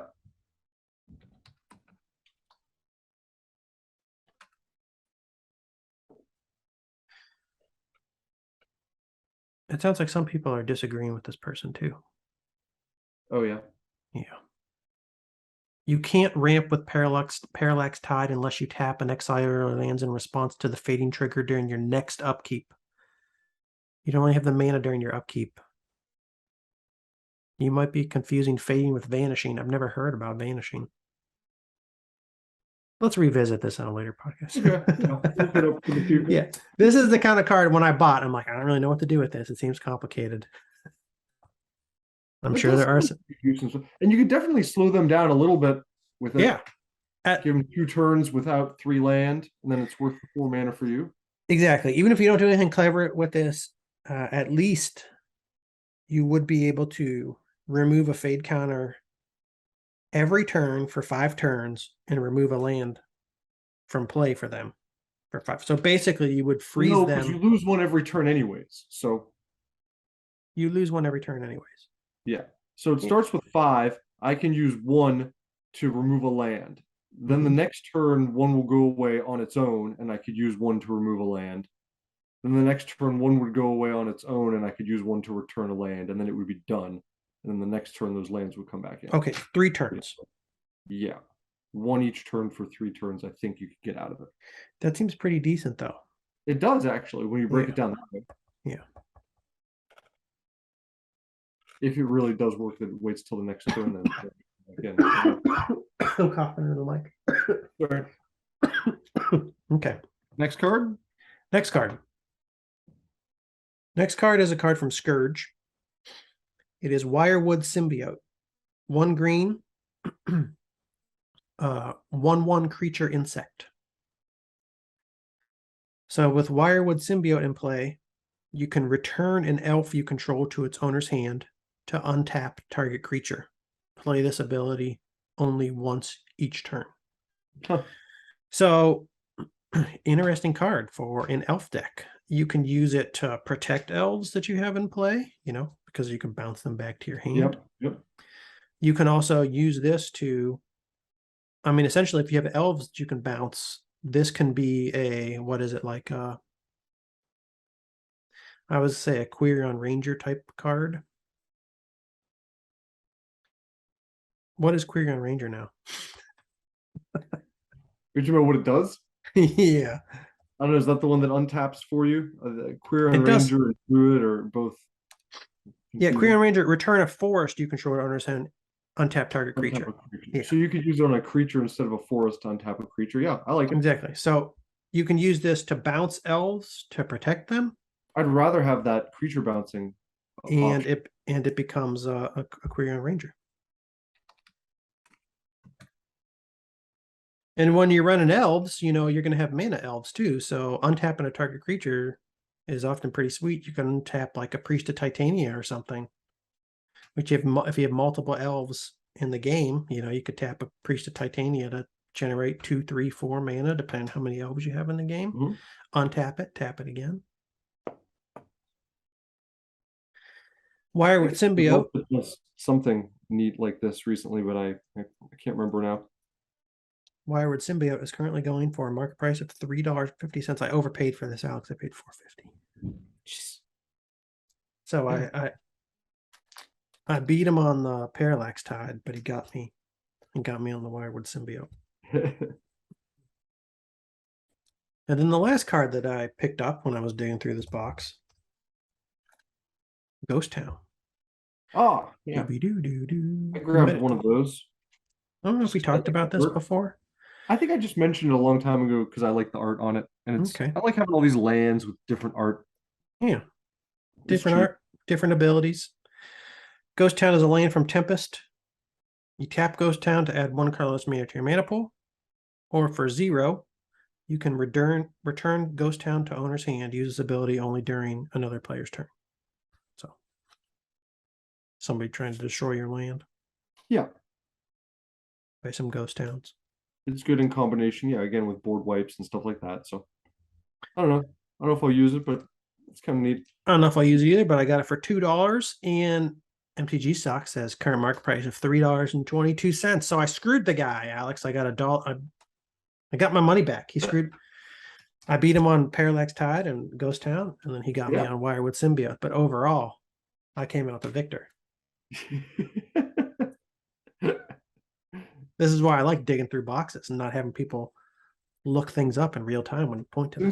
Since you just showing me a cheap land, here's a cheap, probably crappy land that I just got. Ristic Cave, in theme with the Ristic theme from in theme with the theme. The Ristic Let's make a Ristic deck. Let's make a Ristic deck. You can tap it. It's a land. You can tap it to add a mana of any color to your mana pool, unless any player pays 1 colorless to stop you. So not a good commander card. Yeah, but in a one-on-one game, again, early on, it might give you the mana fix you need, and they won't have mana to stop you from using it. Maybe. Yeah, I'd have to play this and see how many times it actually works out for me. I feel like you have to be pretty desperate though for that mana. Like, why not just use a City of Brass or something at that point? I don't know. Yeah, that's the other thing. I mostly bought it because of the art, and it's worth 25 cents. 25 cents in Prophecy. Yeah. Art card. Oh boy. Okay. Don't die. I will one day. Terrible. That's when the podcast will come to Encampment is a land I picked up. This was also super cheap. You can tap for a colorless, or you can tap with a white to give a 1/1 bonus to a soldier. What is it? The art looks really nice on that one. Yeah. What's it called? It's called Daru Encampment, Daru. Tap to add a colorless or tap with a white to give a target soldier +1/+1 until end of turn. Onslaughts. Ooh, good for a soldier deck. Alex. I like this one. Yep, I got one for a soldier deck. I don't think you'd want more than one for a soldier deck. Or much more than one, but one colorless, pay a white, tap, give +1/+1. Yeah, that's pretty cool. 18 cents market price. yeah, cheap. I got a whole stack of cheap stuff here. Come on, people. People need to get on the soldier train. Well, not until we establish our positions. Yeah.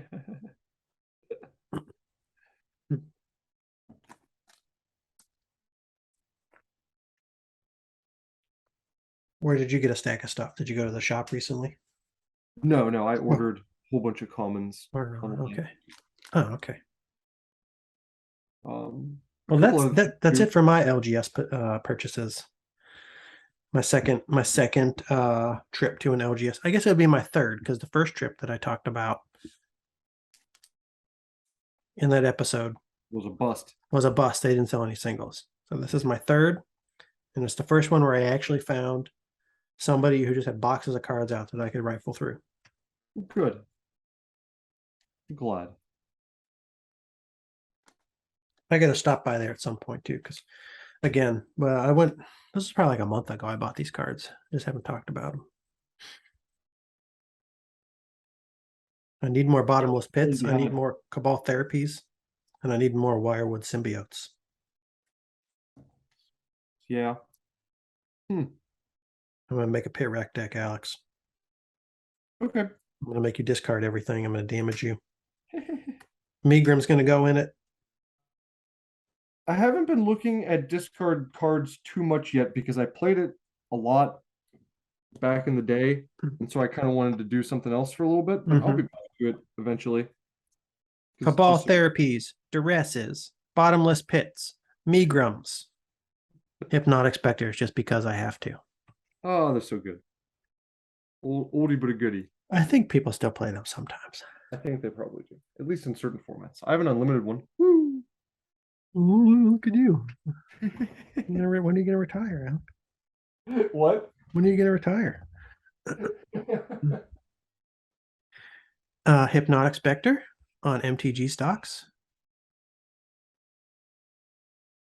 Unlimited edition. 60? Current market price $62.51. Oh my god. Oh my god. Well, I can't find. I was looking for an elf, but I can't find him. I don't know what happened to that elf. Was this going to be a new elf you were going to show me? No, it just reminded me. I thought I had another elf that was one of those kind of tap to do something kind of deals, like tap to Okay. turn a land or a creature or one of those. Oh. But I'll tell you if I remember. You know what I want to ask you? This green deck that I'm building, I want some kind of card draw in it.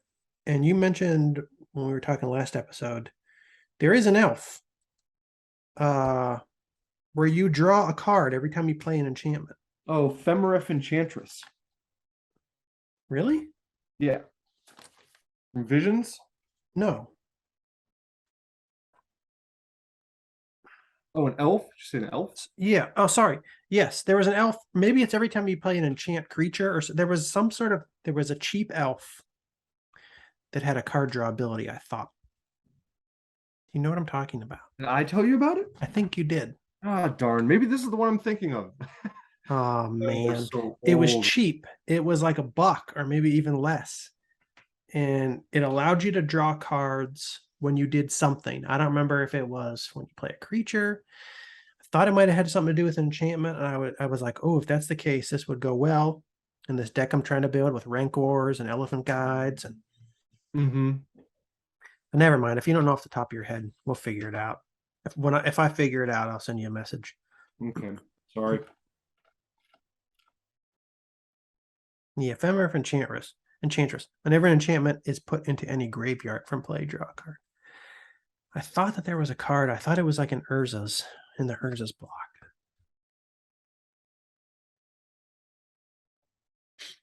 Did you have anything you wanted to talk about? Yeah, The I have a couple cards that I've seen do some funny things. Have I mentioned Ruination yet impressions. on the podcast, or just on the phone with you? I don't know. Let Um, me pull it up, and if I let's see talk an about image this of it, card for a second. we talked about this just the other day. Yeah, I think maybe on the last podcast. Oh, okay. Destroy all non-basic lands. Well, then never mind. I need to get on this one. It's going to the moon. Yeah, it's going up. Um, this week I bought a play set of Nantuko Shades. Full disclosure.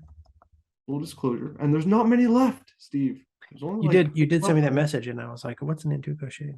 Yeah, check it out, and check out the graph on this. You'll be very excited when you see the graph. The shape. Actually, I saw that message, and I was like, "Oh, I thought I had an Antuco shades, but now I think I'm confusing it with something else." There's some other Nantuko cards. There's also a Nantuko Husk that I bought Oh, a few of. It's not as good. Look, go find the Torment version. Yeah. I do have an Antuco shades. Yeah, I bought these months ago. It was like one of the first pre-modern cards that I Really? bought. Okay. Because I was gonna build a mono black deck for some reason. Don't You remember don't see a why. curve shaped like that too much in a lot of these cards that we're looking at. It's a U. Very high value back in like 2012. What But was like it back there? I don't go back that far. probably the set was, out and in standard format and people were using it. And that What is were high value? Like $2? yeah. Okay. Yeah, no. When I first started watching pre-modern uh, play videos on YouTube, one of the first decks I saw was don't remember what the deck was. I just remember it was either mono black or mostly black. And early on, he just kept playing these like 2-drop Nantuko shades. I was like, oh, this is a sweet low casting cost creature. I gotta get me some of these. Yeah, it was apparently popular. I don't know, for a while. Um, and I know you were going to talk. I was also going to talk. I saw in your notes you were going to mention Cabal coffers, I should say. Not today. I'm not going to talk about that yet. No, Yeah. but I was going to bring it up separately for some reason, just because I like it and it's a sweet card.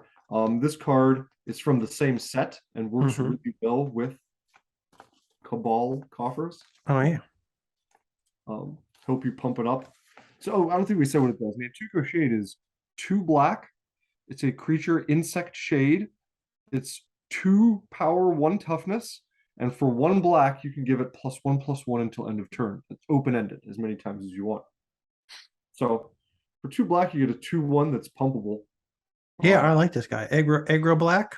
Very cheap, Nantuko shade. Gotta have it. cheap in money, cheap in casting cost. $2.67 market price right now. Starting to buy out on them. There's also a Nantuko Husk. You check that out. This is the one I don't have any of these. There are also some green Nantuko cards. Some of them are count as like druids or insects or What's a some Nantuko? combination. It's a bug, I guess. It's a bug creature. Or maybe not. Maybe it's just what his shade looks like. It's just like a type of people. I think they're bugs though. Look like bugs. Nantuko Husk is an original onslaught card. 25 cents. 2 colorless, 1 black. Oh, a zombie insect. Sacrifice a creature, Nantuko Husk gets +2/+2 until end of turn.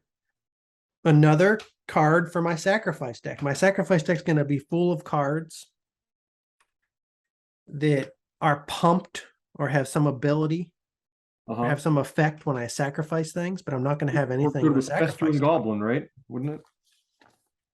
Festering Goblin, when that goes to the graveyard, -1/-1. Yeah.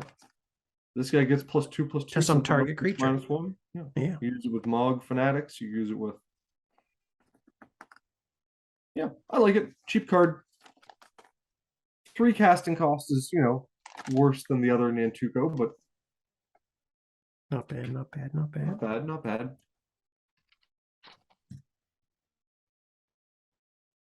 Yeah, there's a few. There's a Broodhatch Nantuko. It's a green card in Onslaught. It's a 1/1 insect druid for 1 green, 1 colorless. Whenever it's dealt damage, you may put that many 1/1 green insect creatures into play. And it has morph. It has a morph ability. We talked about that before. You can play it face down as an option. Alex, the Nantuko are a sapient race of mostly benevolent man-sized insects Okay. who live a life of More or less strong, what we thought. live a life of strong respect for nature and protected the Crowsand Forest. There you go. Okay. Now that we've answered that. Yeah. There's a Nantuko Elder. He taps to add 1 colorless and 1 green to your mana pool. There's all sorts of Nantukos in here. Oh, there's a land, Nantuko Monastery. Ooh, there's also all sorts of creatures from back in the day have been renamed as Nantukos, or at least assigned to Nantukos Oh, really? as a Nantuko type. Oh no, this is sorry. Or just This is saying they were just assigned to a insect creature type, okay, yeah. not specific to Nantukos. I was going to be like, army ants are Nantukos now? Killer bees are Nantukos now? That's not true.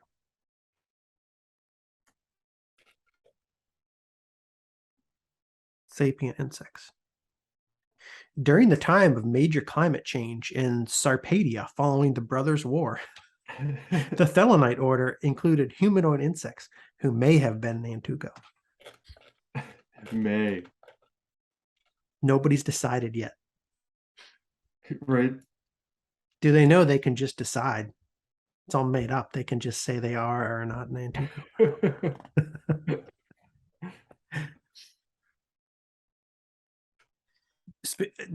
I just read this. I read these words, "the Brothers' War," and I just got excited. I thought of a Twitter post that I saw today.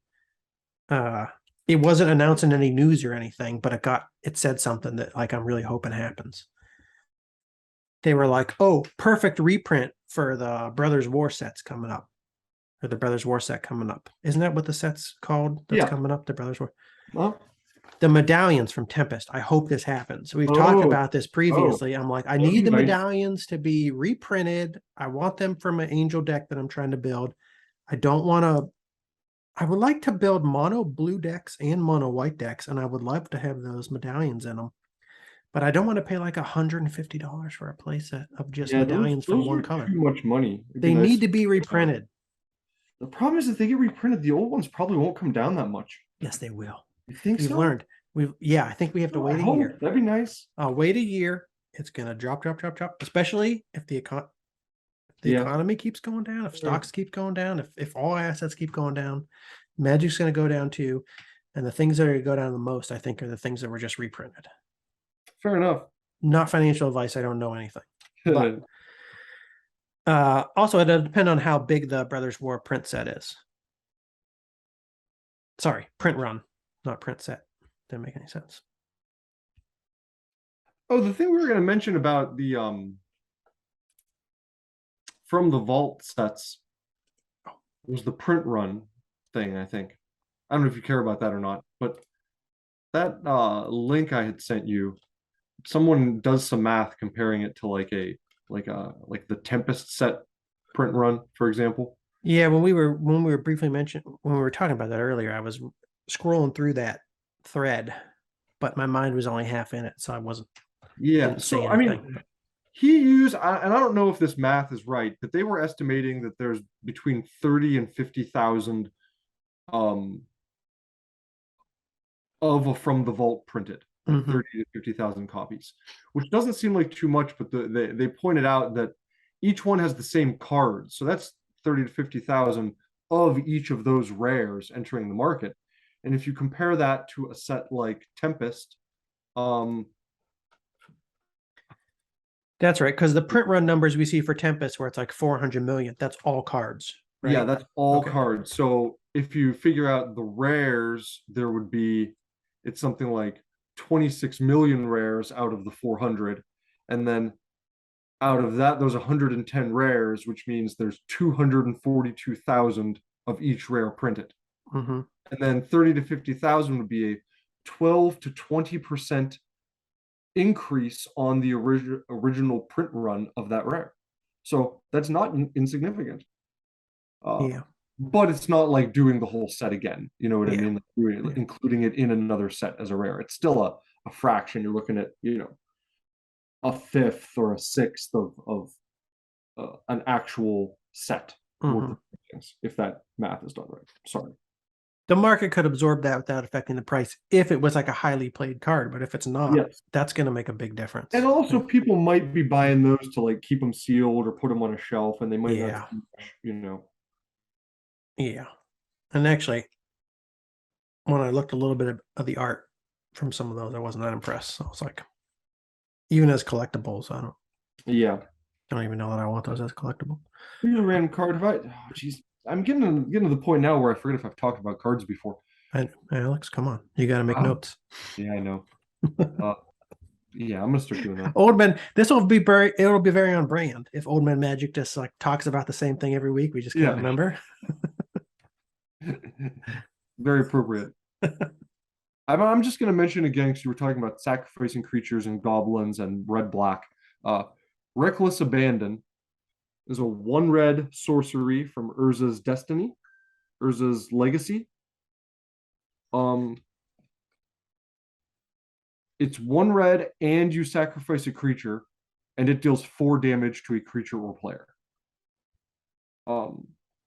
So definitely has a spot in some kind of maybe black-red graveyard manipulation or something where like sacrificing a creature helps you, or you could sacrifice a creature that has. I was gonna say I have to pull up the. I know you showed me the art, but I couldn't really see it. I have to pull it up. About this before. I was gonna say as soon as this popped up, we definitely talked about this in like your Urza's Destiny pick up segment. All right. Just mark them off, Alex. But get a Sharpie, draw on the card.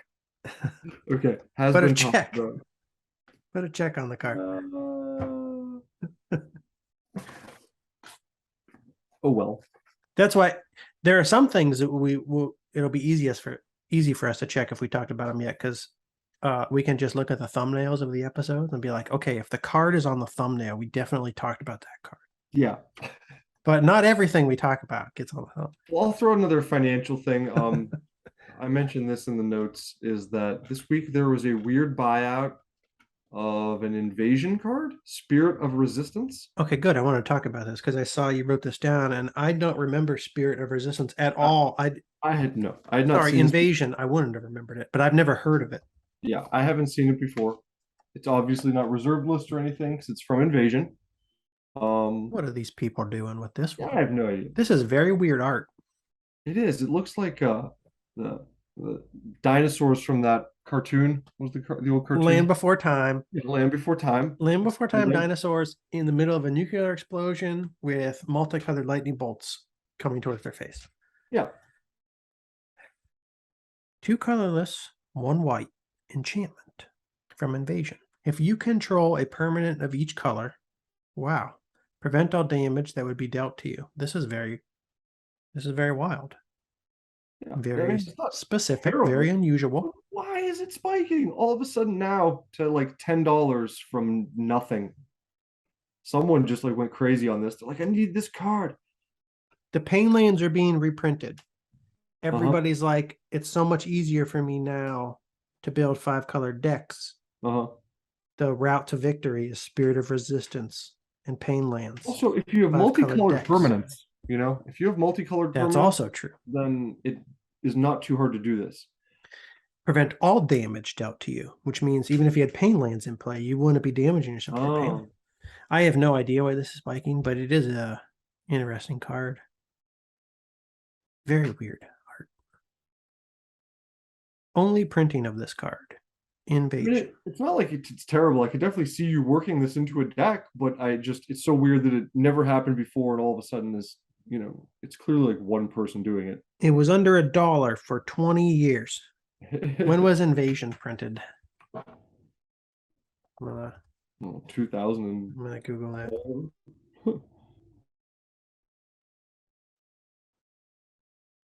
Invasion. 2000. Geez, even older than I thought. In Weatherlight Saga. Yeah, isn't it funny? All these cards, there are all these sets that that we're not all that familiar with. I just know them now as sets that are pre-modern legal from the pre-modern era. And I'll see these things. I'll be like, oh, this must have been printed in like 2015. But no, it was printed like 8 months after I quit playing Magic. Yeah. In like a late 99. Yeah, release date October 2nd, 2000. So for 22 years, Spirit of Resistance was underappreciated, unloved, available for under 50 cents. And now some guy who loves dinosaurs and multicolored decks is buying every copy he can get his hands on. And I haven't even seen anyone mention this online either. I just noticed it in the MTG stocks like interest page. Curious, Alex, is this you perhaps buying Could the be, Spirit yeah. of Alex, do a full disclosure. How many copies of Spirit of Resistance do you have? Zero. Same. Zero. Now I'm probably never going to have any because I don't. I know. I'm not going to spend $10 on it. Yeah. Weird. Well. It would be fun though. I do love playing 5-color decks. Or at least I did back in the day when I could get all my I like dual lands being for immune $5 to a piece. damage, you know. That's I like sweet. that too. But there's the other ways to be immune to I damage know. too. I was just gonna say, like, you could play like an alley from Cairo or something. Yeah, or even dang it, this isn't what I'm thinking of. I just bought a card not that long ago. It's a white card. And I don't remember if you're immune to all damage, but you can't lose the game while it's in play. Okay, So yeah, exactly. Pretty much same difference. Oh, dude, I might have just found the card you were gonna tell me about. I hope I did. Is it Were you white? no. No, not just now. That you yesterday you told me that there was a card that might be unbanned. Oh, we should talk about that. Do you know what? Oh, you told me what it is though. Major news in the pre-modern space. It was announced, I think, during the live stream of the pre-modern European Championships, which I've actually been watching a little bit over the past couple of days on Twitch. You can watch the recordings. It's like 12 hours long. Wow. But there was a major unbanning. Show and Tell is no longer banned I was just gonna say that's what I in was gonna guess, pre-modern. because I'm looking through the interests and I see show and tell on here has jumped 23%. Okay, And let's see if my order goes through or if my order gets canceled because I oh, FOMO'd out. I saw the tweet and immediately placed an order for 2. sweet. And I was like, I don't know why I'm doing this. No, you should. That's a good call. If it hadn't gone up already too much, like, yeah, why not? It's gonna jump. Because I feel like I want them. It's an interesting card. It was previously legal in Legacy, Vintage, and Commander. Now it'll be legal in Pre-Modern. I liked it. I thought it was cool. It is very cool. But I saw it was not legal in pre-modern and it's expensive. I always like I want Eurekas, but I'm never going to buy Eurekas. They're too expensive now.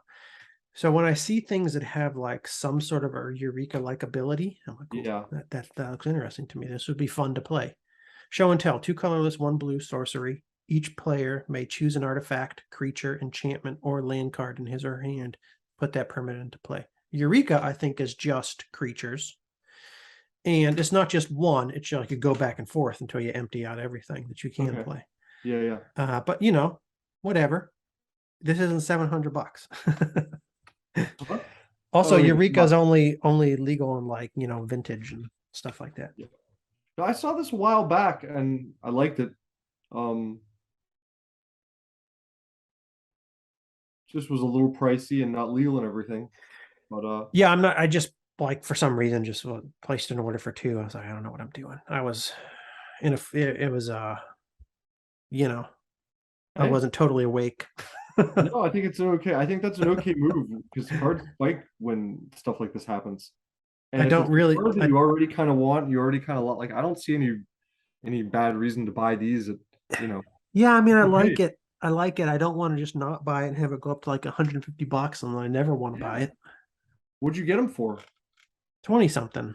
Sweet, dude. Yeah, as long as if I don't know that I got your emails that said they like shipped yet or anything. Exactly, I'm not sure. I don't know. So there's a very good chance that like somebody ordered the same copyright before me and mine's going to get canceled, and then who knows? You should get it. I should.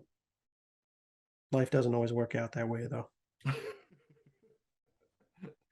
I see no, there's no confirmation in my emails yet. Really. Damn it, Alex, this is terrible news. This is terrible news. This is terrible. I didn't know. Of course, it's on the interest page now. Of course, everybody did the same thing I did. Yeah. Next episode will be me screaming about the fact that now I Hopefully can't get a show fast and enough. I can't get a show and tell for under like $75 now. Yeah. Maybe I got to run to that shop, see if they have a show and tell in the case that they have priced at like Yeah. $25. That's right now is the time to do that too. Is, Yeah. try to find them in a case somewhere where they're marked and scoop it. Damn it. Sorry. Well, you might still. I think you'll probably still get it, unless the vendors shouldn't do that. If they do that, it's like a dick move. Oh, they've done it before. I mean, well, I know people do. I'm not even saying that. Oh no. I was thinking that, oh, somebody might have placed an order for the same copy before I did. But that wouldn't be how it works on TCG. No, Player. it should be pulled instantly. Exactly. It should be removed from the inventory. Because I've had things that I've like put in my shopping cart. And like I'll come back like a week later and I'll be like, this card is no longer available from the seller. And I'm assuming because somebody else not only put it in their shopping cart, but then they checked out. I checked out. So yeah, if somebody pulls it, it's just because they've seen the spike in interest and they want to repost it at a higher price. And then you know what's going to happen. I will look back to see the name of the person that I ordered it from. I will put them on blast. On blast. The Old Man Magic podcast. We will have an on blast segment. Oh yeah. All right. Shame. Good luck. I hope they come. So do I. And then I'll make a show and tell deck. But actually, I want 4. So then I hope it doesn't go up too much. This card was more expensive in the past. You know, I'm looking at the. Wow, you're right. It came down a lot. That's kind of weird. So now, you know, these past few years was not a bad time to buy show and tell. $25, $25. 2014, it was an $80 card. Wow. I don't know what happened here, rotating out of some format that I'm not aware of. I mean, it's from Urza, so it would have been around way before then. Yeah, that's true. And I don't think the pre-modern ban would have affected the price that much, but maybe it would have. I don't know. I don't even know when it was banned in pre-modern. I don't even know if pre-modern was like I don't even know when pre-modern as a format became like a popular thing. Yeah. Interesting. I think it's fairly new. You know, it's still an unofficial format. It just there seems to be a lot of been banned in something else. There seems to be a lot of interest in it, at least online, and at least amongst the age group of players that you and I are in. You know, because nostalgia plus the cards aren't $10,000. You know, they're still expensive. Like still, if you want a pre-modern playable Mox, you have to buy a $600 Mox Diamond. I'm not doing that, but also it's a lot better than buying a $4,000 Mox Jet. You know what I'm saying? Yeah.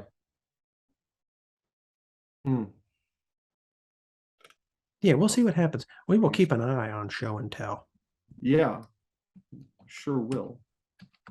If this goes through the moon, maybe we'll revisit the pre-modern ban list and be like, what are the next cards that may be unbanned in the future? That would be good to know. Should we load up now?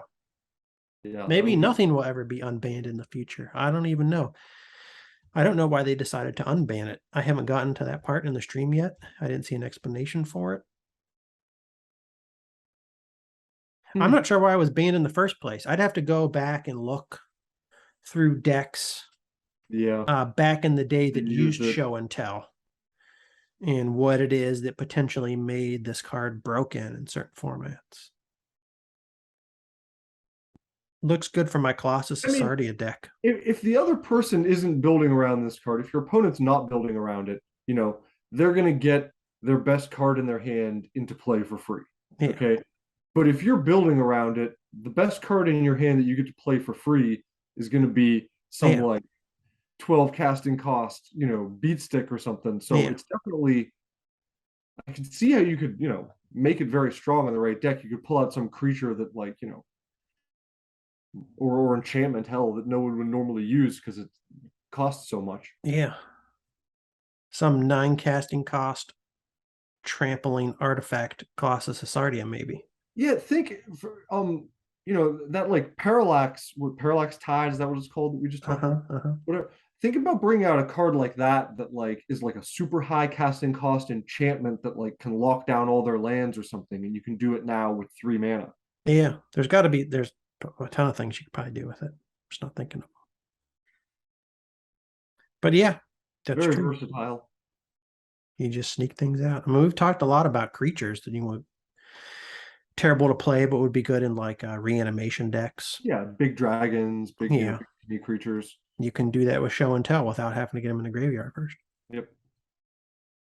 That's pretty cool. Well, I think I might have to get going soon. We wrap it up. Time to eat ice cream cake, Alex? Yep. Will there be ice cream cake? Have you been I told hope about? so. We can only hope. So you haven't been told that there would be ice cream cake? No. Will there be cake of some sort? There'll be I'm something. assuming. There will be stuff. There will be beer. Oh, that's not. Whatever. I'd rather have cake. Okay, then. Time to wrap up. Alex, this is segment 3. Do you remember what segment 3 is? It's the wrap-up segment. Segment 3 is the wrap-up segment where I say thank you for listening to the Old Man Magic podcast. I hope you enjoyed. You can find us on YouTube at our channel Old Man Magic. If you visit us there, please like, subscribe, and hit that notification bell. You can also find the Old Man Magic podcast on Spotify and on Apple Podcasts. Alex, we are now officially on Apple Podcasts. All right. Made it happen.